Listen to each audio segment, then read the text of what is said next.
Today's distinguished commencement speaker, Dr. James I. Robertson, Jr., Randolph-Macon class of 1955, is one of the most renowned Civil War scholars of our time.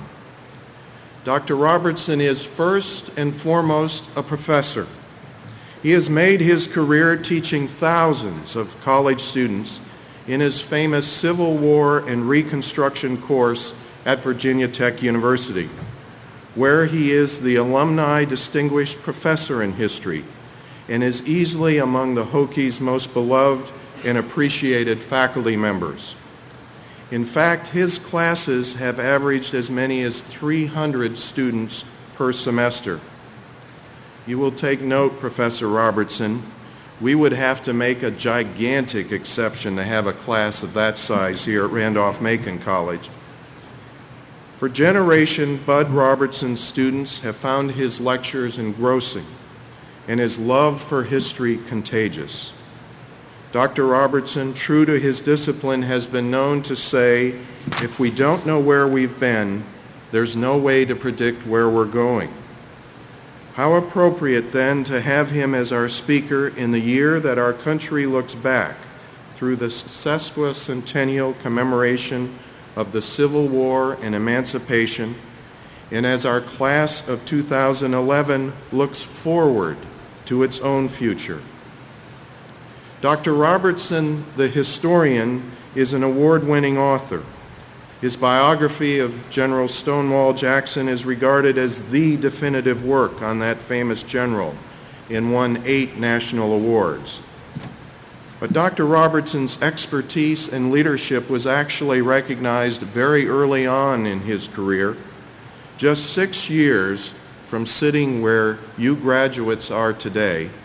President Kennedy thrusted him into the national prominence when in 1961 he was asked to bring order to a centennial Civil War observant that was beset with regional fractures. As director of that Centennial Commission, he worked with 34 states and 100 local commissions to create a successful, unified national observance. Dr. Robertson is the founder and executive director of the Virginia Center for Civil War Studies, a charter member of Virginia's Civil War Sesquicentennial Commission, and produced over the years over 350 radio commentaries and a television documentary on the subject. What you may not know that in addition to his distinguished career as a Civil War scholar and teacher, Dr. Robertson also has a love of athletics. He was an Athletic Coast Conference football referee for 16 years, and he actually was known to referee the game between RMC and Hampton-Sydney. Now that took real courage. He also served as Virginia Tech's faculty representative to the NCAA, and while heading Tech's Committee on Athletics, led the search that brought football coach Frank Beamer to Blacksburg, thus endearing him further to Hokie fans everywhere.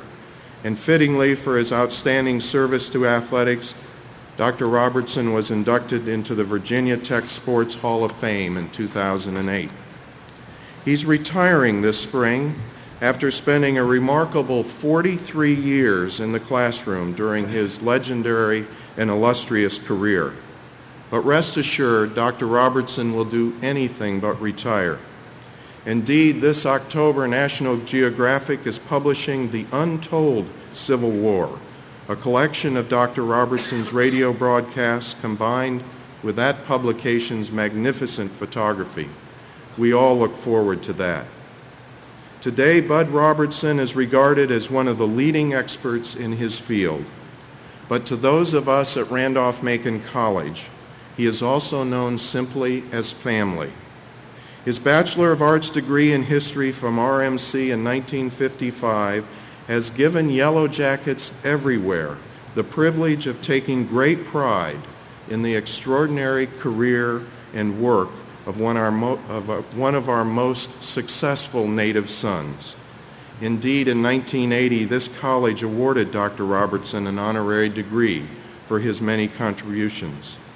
And so today we are especially proud to again welcome him back home to say thank you for a life and career extraordinarily well lived, but most importantly to ask, what do you have to say to the Randolph-Macon class of 2011? It is now my immense pleasure to present Dr. James I. Robertson, Jr.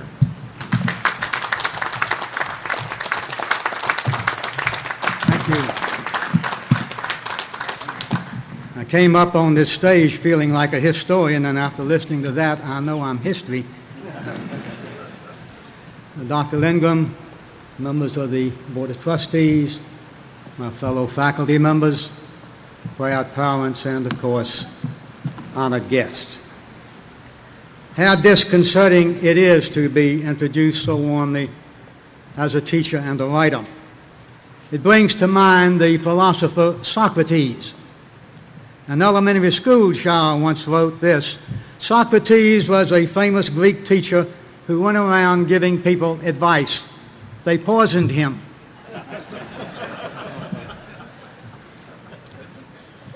I'm deeply honored to be here, my first home away from home, and speaking to you who are about to join me as graduates of Randolph-Macon College. The memories I have, the ring I bear, the hood I wear, and the distinction given me on this occasion are truly humbling. Yet I face a genuine quandary this morning. Commencement speakers are seldom popular. The administration wants me to wax eloquently, inspiringly, and at length. And you graduates want me to make it quick and sit down and shut up. At a time like this, poor Herbert Hoover comes to mind. In 1932, President Hoover went to Charleston, West Virginia to dedicate a monument. The entire nation was then out of work, caught in the paralyzing grip of the Great Depression. And so the crowd in Charleston that day was large and it was sullen. And as Hoover walked up to the platform to speak, the National Guard began firing the customary 21-gun salute. The cannonade died down, the smoke drifted away, and with Hoover standing at the podium, some old fella in the back of the audience bawled, "By damn, they missed him."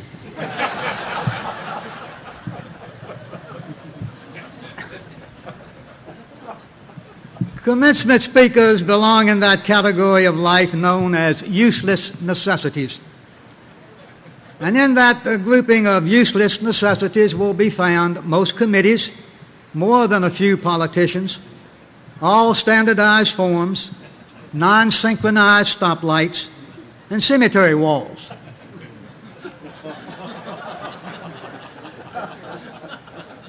Ever thought about a cemetery wall?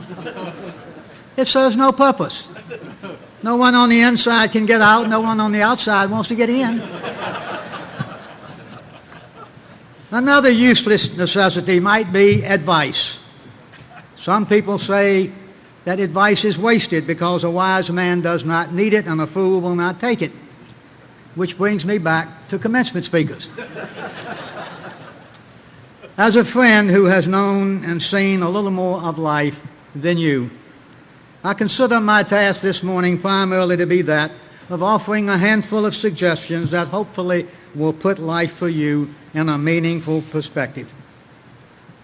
Let me start with your parents. It is almost natural for the young to criticize the old, especially when the old have control of the checkbook. No doubt, graduating seniors, you at times in your life have uttered statements to your mother or your father that should never have been spoken. But we all suffer to varying degrees from foot-and-mouth disease. Mark Twain once said, "I remember saying to our pastor, Joe Twitchell, that I hope to be cremated. And he just looked at me and said, 'Oh, I wouldn't worry about that if I had your chances.'" While it is easy to criticize parents, it is easier to ignore them. Yet for you graduates, ponder this for a moment. They brought you into this world. They gave you legitimacy, affection, a home, respectability, and a better than average chance to make something of your journey through life. You owe them far more than you can ever repay. At this moment, in a simple show of heartfelt thanks, I invite you to join me in applauding those who love you the most.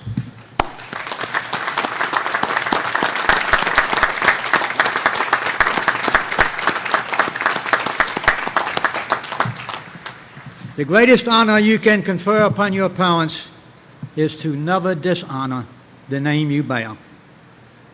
Along with devotion to your parents, I urge you never to overlook history. It is from the events of the past that we learn how to grapple with the obstacles of the present. My friend Harry Truman put it in a simple way when he said, "The best news in the world is the history we do not know." Any nation that ignores its past has no future, and history demonstrates that indelibly. Each of you should maintain as well a personal sense of history. Never make a major decision without pondering how your future will be judged by the course that you are taking. In life, please know, regrets make awfully poor companions. I wish for you a love of animals. I hope such tenderness already exists, and that it grows and it endures. Animals draw people away from excessive self-interest. The eyes of a dog lovingly search your face for a mystery as deep as God, and the animal asks for nothing in return but love. Would that all earthly existence be so simple. Now the cold reality for you seniors. The world owes you nothing. It was here before you were, and it's going to be here long after you are gone. Your challenge in life is to make your little part of the world appreciably better. Some of you may blame my generations for the ills besetting mankind. Others among you may actually distrust your fathers and grandfathers for the current lousy state of affairs in our country. To you I say, continue that distrust. Hang on to it. You graduating today must do a better job than we did. Every generation must. Otherwise, mankind is doomed. I do not apologize for what the makers of my age have woven. We have not done so badly, thank you. In my lifetime, I have seen the advent of organ transplants, penicillins, and drugs to control blood pressure, epilepsy, cholesterol, tension, and athlete's foot. My generation put an end to epidemics such as tuberculosis and polio, while making more advances in the field of medicine than have been achieved in the past 500 years.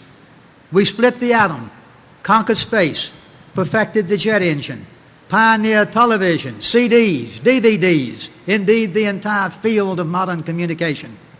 We played Dr. Frankenstein by creating that unpredictable monster known as the computer. We developed air conditioning, limitless forms of transportation, direction finders that actually talk, fast food restaurants, shopping malls, interstate highways, and other creature comforts too numerous to itemize. And if you will pardon the pun, we gave birth to the pill. You have no right to complain about us until you have given a more superior performance. Use your energies instead of your vocal cords. And if you do succeed in making significant accomplishments in your life, then 25 years from this day, you can sit in the audience as proud parents and defend the legacies you are bequeathing to your sons and daughters. It's your turn now, but you have a handicap. Youth cannot measure backward to things that used to be because youth has not lived long enough. You cannot measure laterally to the other societies of this earth because you have not had the opportunity to know them well. Older people must add those measurements. And this is the reason why the so-called generation gap exists and why it will always be there. You will learn sooner, I hope, than later, that time is an irreplaceable element. Do not waste it. In all that you do, make maximum use of the minutes of your life ticking away. If you are sleeping, sleep well. If you're playing, play well. If you're working, do it with all your might, knowing that in the final analysis, the real satisfaction in life comes from the realization that whatever you did, you gave it your best. Do not be deterred by obstacles or failures. You learn little from victory. You can learn everything from defeat. Stumbling blocks are but momentary impediments. They're not permanent obstacles. We remember Abraham Lincoln not because he was born in a log cabin, but because he worked himself out of it. Thomas Edison began his electrical experiments in a railroad baggage car. John Bunyan wrote Pilgrim's Progress, and Daniel Defoe penned Robinson's Crusoe while each was in prison. John Milton became one of the greatest of literary artists in spite of being poor, sick, and blind. What all of those figures demonstrated was the same thing, namely, success is simply determination applied under every condition. Of course, success is not permanent, but then neither is failure. Seek knowledge, but search equally as diligently for understanding and common sense. Learn from the mistakes of others. You're not going to live long enough to make them all yourself. Today, newspaper editors, television commentators, self-styled political experts, and other molders of public opinion find pleasure in delivering pieces of the sorry state of things in our country. Granted, we live in an age of negativism where complaints far outnumber compliments. Never, it seems, has there been more truth in Oliver Wendell Holmes's observation that any political candidate who would do all that is necessary to gain high office is morally unfit to hold the position. 4 of every 5 Americans now believe government to be inherently corrupt. Many believe that the courts of this land have degenerated into psychotic wards where the guilty seek technicalities while the victims search in vain for justice. Some observers are wailing that because the past and present are too horrible to behold, the future promises only doubt and despair. My answer and your answer to such pronouncement should be, stuff it. There is nothing wrong with the American people that its own people cannot fix. We always have. We always will. This nation has known and survived every form of crisis in its 220-plus years. We have made mistakes, sure, and our critics around the world are quick to underscore and inflate them. But we Americans do not need to hang our heads in shame. We're not perfect. We never will be. Yet no other nation on this earth comes even close to being our equal. And I am confident, with God's blessings, none ever will. Life is tough.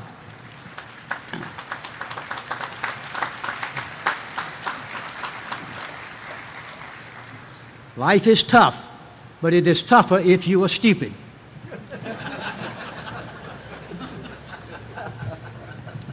Thanks to a close working relationship these past few years, you graduating seniors do not fit the stupid qualification.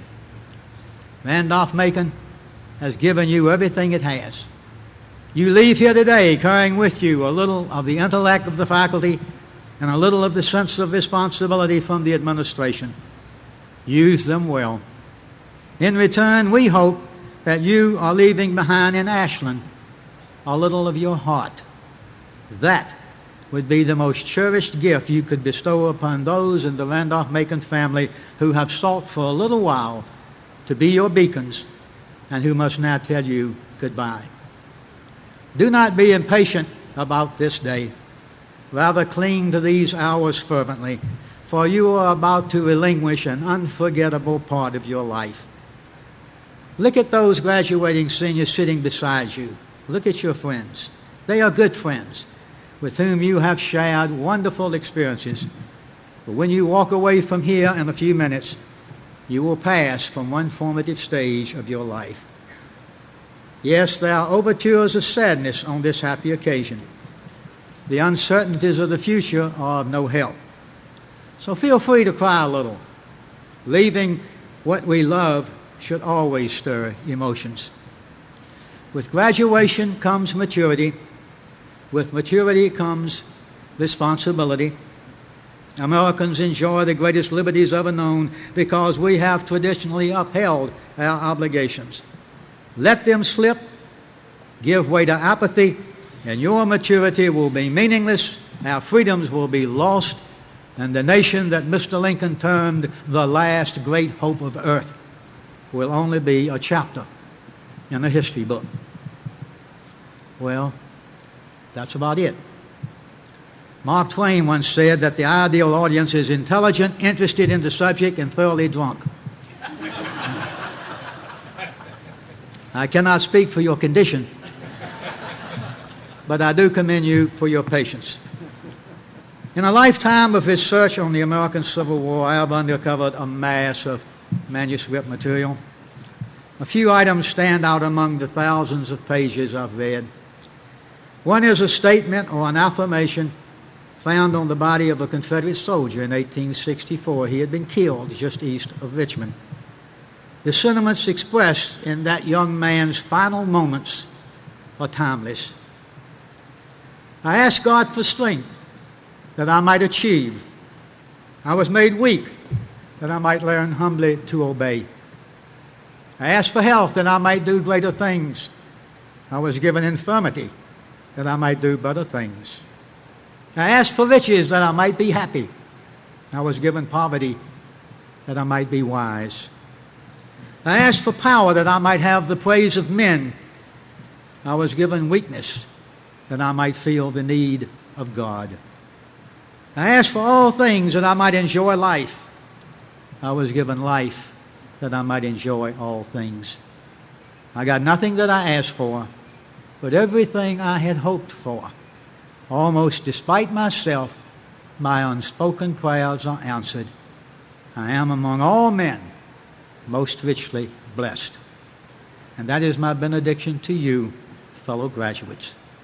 Congratulations, good luck, and may he who gave you life be your shadow in the days that lie ahead.